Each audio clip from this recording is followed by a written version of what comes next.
అచ్చంపేట నగరపాలక సంస్థ ఎన్నికల్లో తెరాస దూసుకుపోతోంది. మరిన్ని వివరాలని మా ప్రతినిధి జయప్రకాష్ అడిగి తెలుసుకుందాం. జయప్రకాష్, తాజా అంశానికి సంబంధించి పూర్తి వివరాలేంటి? గతం అచ్చంపేట నగర పంచాయతీలో అధికార తెరాస పార్టీ పూర్తి స్పష్టమైన ఆధిక్యం సంపాదించని చెప్పవచ్చు. ఇక్కడ మొత్తానికి ప్రస్తుతానికి ఇప్పుడు 11 వార్డుల ఫలితాలు తెలియాయి. ఇందులో 11 వార్డులకు గాను మొత్తం అన్ని స్థానాలను టీఆర్ఎస్ గెలుచుకుంది. మొత్తం నగర పంచాయతీలో 20 వార్డులు ఉండగా మొత్తం 20 వార్డులకు ఎన్నికలు జరిగాయి. ఈ 20 వార్డులకు సంబంధించిన ఫలితాలు ఇప్పుడు వెలువడుతున్నాయి. ఇందులో మొత్తం 11 వార్డుల ఫలితాలు తాజాగా ప్రకటించారు. ఇందులో 11 మంది అభ్యర్థులు కూడా మహాకూటమి అభ్యర్థులపైన తెరాస అభ్యర్థులు విజయం సాధించారు.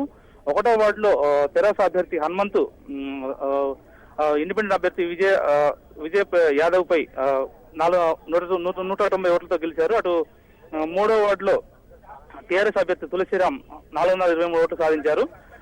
4వ వార్డులో సుల్తాన్ బి టీఆర్ఎస్ ఖలీల్ పై 431 ఓట్ల ఆధిక్యంతో విజయం సాధించారు. 2వ వార్డులో నిర్మల టీఆర్ఎస్ అనే అభ్యర్థి విజయం సాధించారు. ఇటు 5, 6, 7, 8, 10, 11 వార్డుల్లో కూడా తెరాస అభ్యర్థులు విజయం సాధించారు. ఇంకా మరో 9 స్థానాలు ప్రకటించాల్సి ఉంది. ఇప్పుడు ప్రస్తుతానికైతే తెరాస పూర్తి స్థాయిలో అంటే అధికారం చేపట్టే దిశగా కూడా ఇక్కడ స్థానాలు సంపాదించని చెప్పవచ్చు. 5వ వార్డులో ఆకుల లావణ్య తెరాస అభ్యర్థి ఉమాపై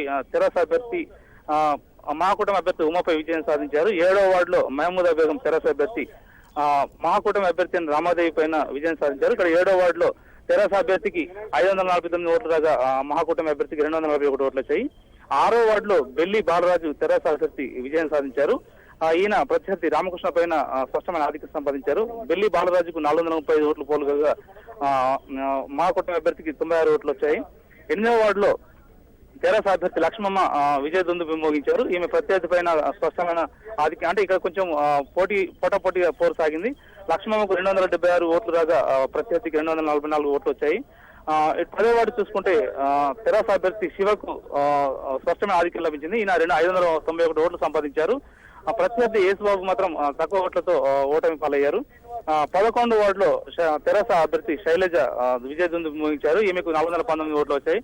ప్రస్తుతానికి అంటే ఫలితం దాదాపు అరగంటలోనే అంటే లెక్కింపు ప్రక్రియ ప్రారంభమైన అరగంటలోపే దాదాపు 11 స్థానాలకు ఖరారయ్యాయి. మిగతా 9 స్థానాల ఫలితాలు వెళ్తుంది. ఈ మొత్తం 20 స్థానాలకు 11 స్థానాల్లో తెరాస అభ్యర్థులు విజయం సాధించడంతో ఆ పార్టీ ఇక్కడ పాగా వేసే అవకాశం కలిగినట్లయింది. గౌతమ్, ధన్యవాదాలు జయప్రకాష్.